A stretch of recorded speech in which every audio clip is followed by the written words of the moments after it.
SFI നേതാവായിരുന്ന ജയകൃഷ്ണനെ Konni CI ആയിരുന്ന മധുബാബു മർദ്ദിച്ച കേസിൽ നടപടിയെടുത്തിരുന്നില്ലെന്ന വിമർശനത്തിൽ നിലപാട് വ്യക്തമാക്കി മുൻ DGP TP സെൻകുമാർ. ആരോപണ വിധേയനായ ഹരിശങ്കർ തന്റെ കാലയളവിൽ പത്തനംതിട്ട SP ആയിരുന്നില്ല. കേരള അഡ്മിനിസ്ട്രേറ്റീവ് ട്രൈബ്യൂണലിന്റെ കാര്യം മറച്ചുവെച്ചുള്ള ആരോപണത്തിന് പിന്നിൽ രാഷ്ട്രീയമാണെന്നും സെൻകുമാറിന്റെ FB പോസ്റ്റ്.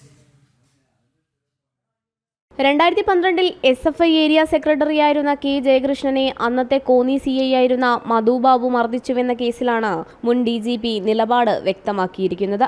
പോലീസുകാർക്കെതിരെ നടപടി ആവശ്യപ്പെട്ട് പത്തനംതിട്ട മുൻ SP ആയിരുന്ന ഹരിശങ്കറിന്റെ അന്വേഷണ റിപ്പോർട്ടിൽ നടപടി എടുത്തിരുന്നില്ലെന്നാണ് ജയകൃഷ്ണന്റെ ആരോപണം. താൻ ആ സമയത്ത് അവധിയിലായിരുന്നുവെന്നും ലോക്നാഥ് ബെഹ്റയായിരുന്നു ആ സമയം സംസ്ഥാന പോലീസ് മേധാവിയെന്നും സെൻകുമാർ വ്യക്തമാക്കിയിരുന്നു. ഞാൻ 30/6/2017 റിട്ടയർ ആയിരുന്നു. പിന്നെ നിങ്ങളുടെയൊക്കെ സഖാവായ ലോക്നാഥ് ബെഹ്റ ആയിരുന്നില്ലേ SPC? പിന്നെയും ഞാൻ ഓർഡർ ഇട്ടുകൊണ്ടിരുന്നോ എന്നാണ് സെൻകുമാർ FB പോസ്റ്റിൽ പറയുന്നത്. പിണറായി അന്നും മുഖ്യമന്ത്രിയായിരുന്നല്ലോ. കോടതി ഉത്തരവ് അനുസരിക്കുക എന്നത് സർക്കാർ ഉദ്യോഗസ്ഥരുടെ കർത്തവ്യമാണ്. കേരള അഡ്മിനിസ്ട്രേറ്റീവ് ട്രിബ്യൂണലിൽ പോയി ആ ഉത്തരവ് മാറ്റാൻ നിങ്ങൾ എന്തു ചെയ്തു എന്നും പോസ്റ്റിൽ ചോദ്യം.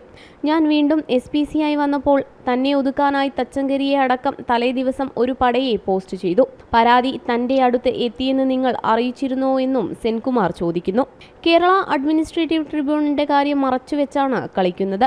റിട്ടയർ ചെയ്ത ശേഷം LDF സർക്കാർ തനിക്കെതിരെ നിരവധി കള്ളക്കേസുകൾ എടുത്തിരുന്നു. അതെല്ലാം ഹൈക്കോടതിയിലും സുപ്രീം കോടതിയും തള്ളിയതാണെന്നും TP സെൻകുമാർ പോസ്റ്റിൽ ഓർമ്മിപ്പിക്കുന്നു. ജനം, തിരുവനന്തപുരം.